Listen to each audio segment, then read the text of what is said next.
Welcome to Slash Bash, where today I am bringing you another malicious compliance Reddit video. Professor fails me because my group went ghost during group project. So I was in a speech class. It was my last semester, completely online due to COVID. Our professor assigned us a group speech that we were to record and send to him by the due date. I thought it would be easy enough as he gave us 2 weeks to work on it, and group speeches weren't anything new to me. He even made separate discussion boards for our groups that we could use to communicate. This project was worth 30% of our grade, so failing this project meant you would pretty much fail the course.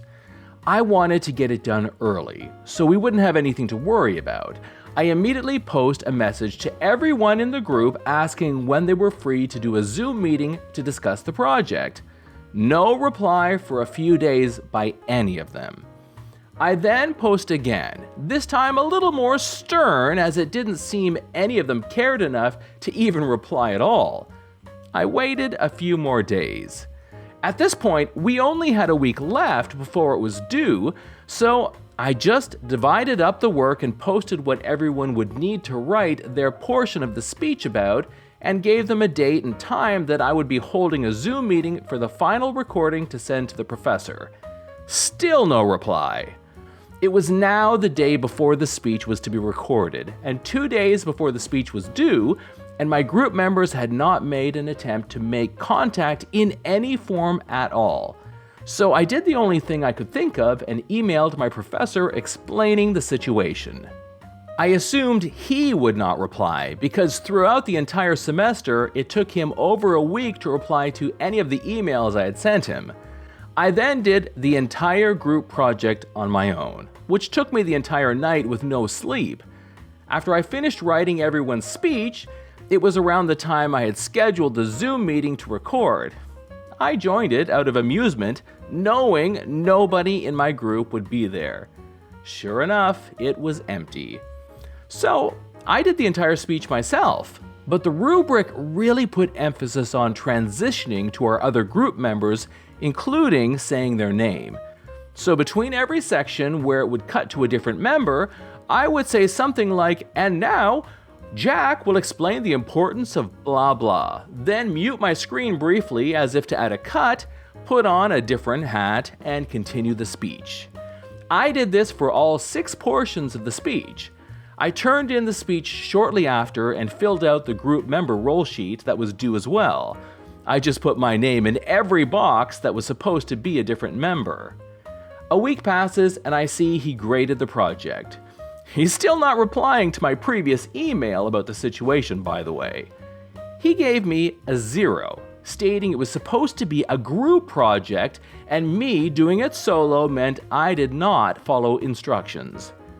I was actually infuriated by this. I knew that emailing him about the grade was as good as useless, so I went straight above him to the board of the college and explained to them what happened. They apologized and said the situation would be resolved.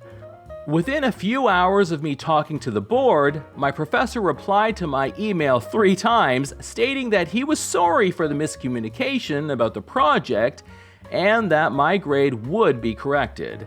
He also scolded me for going above him, saying I should have just emailed him again if I couldn't get in contact with my classmates, and he continued putting the blame on me for not trying harder to reach out to them.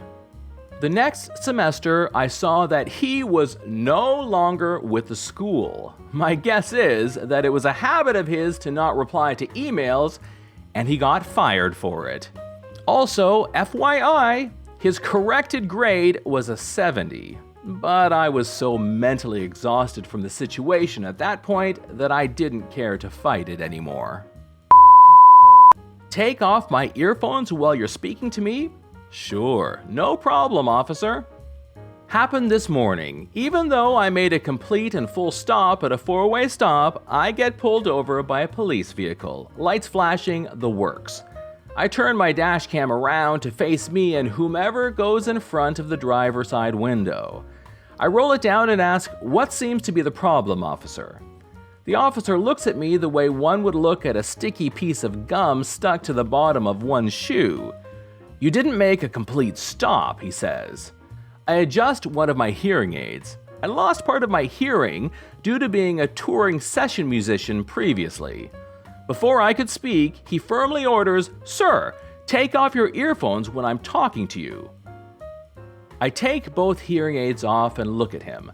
I can read lips a little, but we're both masked, so I can't understand what he's saying. I communicate in sign language simultaneously while speaking verbally. "I'm deaf and I didn't understand what you just said. Can you communicate to me in American Sign Language, please?" He points at my hearing aids that look like Apple AirPods, motioning me to put them on. I respond, "Yes, officer, without those I can only communicate in ASL. Please instruct me in ASL and I will be compliant in every way possible."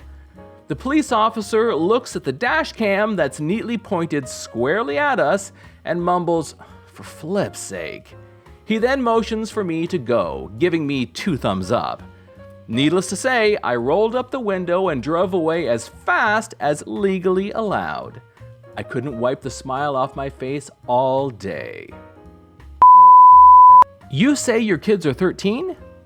Okay. So this happened about 10 years ago when I worked at the box office of a movie theater, before automated machines were the norm.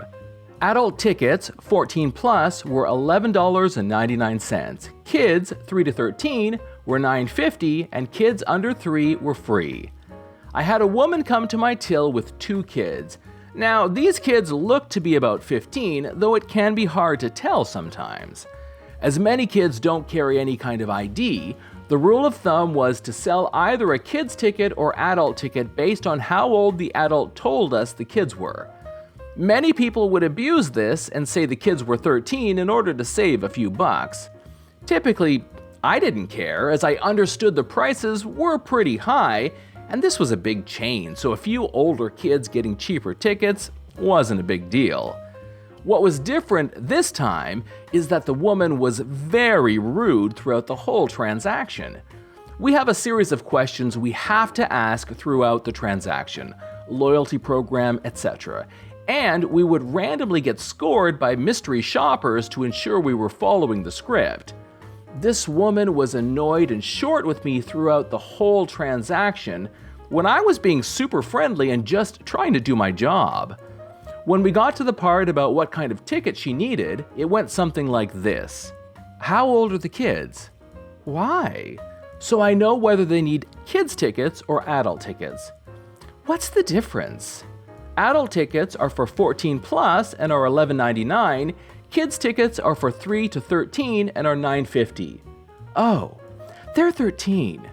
"Okay, and which film would you like to go see today?"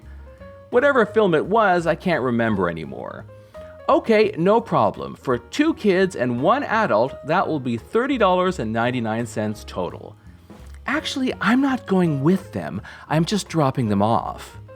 Unfortunately, this movie is 14A, which means you have to be either 14 or accompanied by an adult to see it. "Well, they're 14. "You just told me they're 13. "They're actually 14. I just didn't want to pay the price for adult tickets." "Unfortunately, you told me they're 13. Unless you have ID that shows they are 14, I have to assume what you first told me was correct and cannot allow them to watch this movie unsupervised as it is 14A. "This is ridiculous! So what are my options?" "They can either go to a different movie that is not 14A, or you will have to buy a ticket and accompany them to this one." After a lot of back and forth about options, she finally decided to bite the bullet and buy an adult ticket to accompany them. I like to think she spent the next 2 hours reflecting on how her attempt to save $5 ended up costing her $11.99 and 2 hours of her time. Realistically, she likely bought the ticket, accompanied them into the theater, and then left them there to watch the movie while she went shopping. Either way, it still cost her the extra $11.99 for her ticket. This is John from Slash Bash. Thanks for watching. If you've enjoyed the video and want to be the first to know when the next one is coming, subscribe. I would love for you to drop a like, share with your friends, and I'll see you in the next one.